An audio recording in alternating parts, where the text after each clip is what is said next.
enemy remaining. Trinity, you're welcome. Valorant, one of my favorite video games of all time, and just like all things, it is way better when combined with Lego.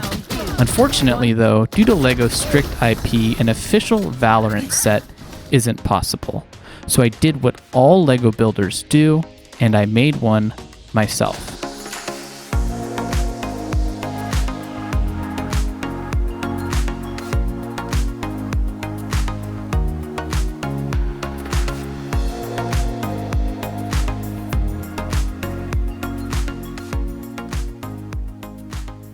Hello, bricks, chicks, and minifigures. Grinch from AFOLs Welcome here, and today I'm going to show you the Valorant MOC that I created. I did a poll on Reddit a while back, and I decided through that poll that Ascent was the most iconic Valorant map, and it also just so happens to be my favorite. So I decided to make Valorant Ascent, specifically Site A on the map, because if I were to do the entire map, it would be way too big. But before I could start building it, I needed to do a little bit of studying and play some Valorant.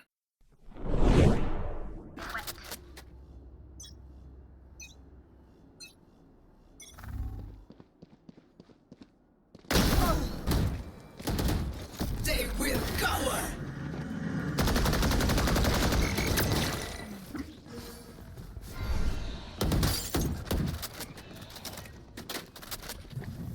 See nothing. Spike planted.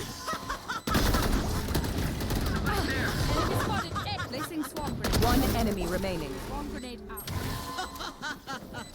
Did you catch all of that? All of those details on the map, the closable door, these crane thingies, this pile of bricks known as dice, these other piles of bricks, this big generator, specific areas of the site known as heaven and hell, and who could forget small details on the side of the walls like these thingies or even these tiny little flowers. I would need to capture all of these small details if I wanted to do this right. The first step I did was design this set in stud.io. I digitally designed it first so I could have full access to the Lego assortment available to me and not just limit myself to my personal part collection. This also meant I could get a list of needed parts when I was done designing it. With that done, it was off to my part collection and, more importantly, Bricklink to source all of the parts and begin building. I started building up the foundations as well as constructed of all the walls. I knew that scale was going to be a real challenge as Legofying a video game map can be very part intensive, so I did make some adjustments to specific lengths and areas of the map to make sure I was able to capture them but not waste thousands of pieces on it. For example, rather than double the length of the MOC and potentially use thousands of more pieces, I decided to shorten the catwalk area and highlight the major parts of it to capture what I needed for the build and while not sacrificing other details of the map. Once all the walls were done, it was time to add all the nitty-gritty details to those walls, or as much as I could anyways, like the rock details, wires, lights, ducts, and much more. With the sides of the walls detailed, it was time to move on to the tops. I made these small crane things that I saw on the map. This was a fun little build and was really easy and simple to make, and it turned out great in the end, in my opinion. I also made sure to include these little boxes and other surface details on the tops of the buildings and the walls. It was also important that I make a functional door to separate the site from mid, which is a very important tactical gameplay detail of this map. I used this simple play feature here that allowed me to pull this lever to close the door.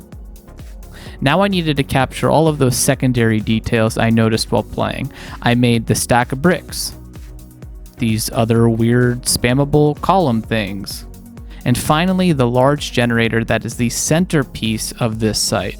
I'm particularly proud of this build as it took a lot of different snot techniques to get the shaping and proportions of the generator captured in Lego form. I can genuinely say that this is one of my more proud parts of this build, and I'm also embarrassed to admit how long this specifically took me to build, so let's just get everything added to the site and move on.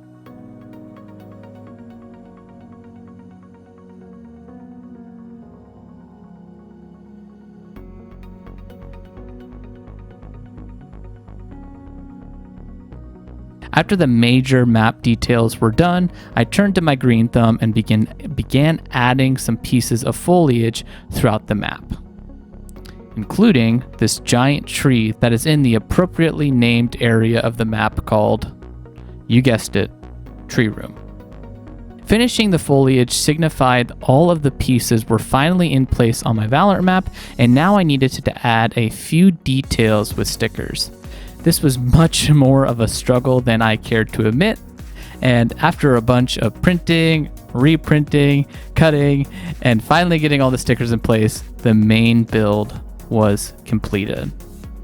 As is the case with any playset, it was time to move on to one of the most important parts, the minifigures.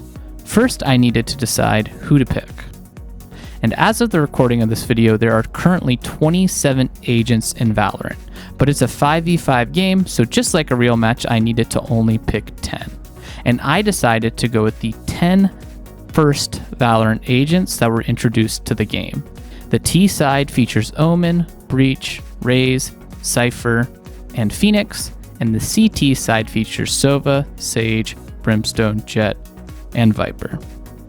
Honestly, the minifigures were probably the most difficult part of this build because while they're custom, I only used genuine Lego parts and didn't do any custom printing. That means I had to find pieces that work from other existing themes that could do a, good enough job representing the agents in minifigure form, but none of these are perfect. There's also not really a good database of all the minifigure parts in existence out there, so I mostly relied on keyword searching for items on Bricklink, for example, just searching vest and going through pictures and pictures of literally thousands of minifig torsos, and that was a really hit or miss process. So unless I knew something off the top of my head, it was a little bit of a struggle.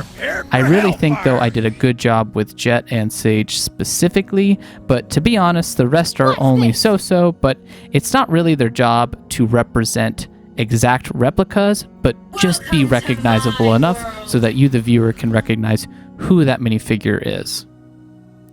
And who could forget the Spike? With the pieces placed, stickers stuck, and agents minifigure-fied, it's now time for the grand reveal, and I present Valorant Ascent.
Spike dropped.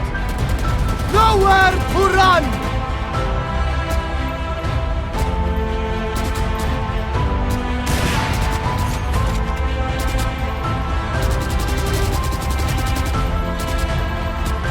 Open up the sky!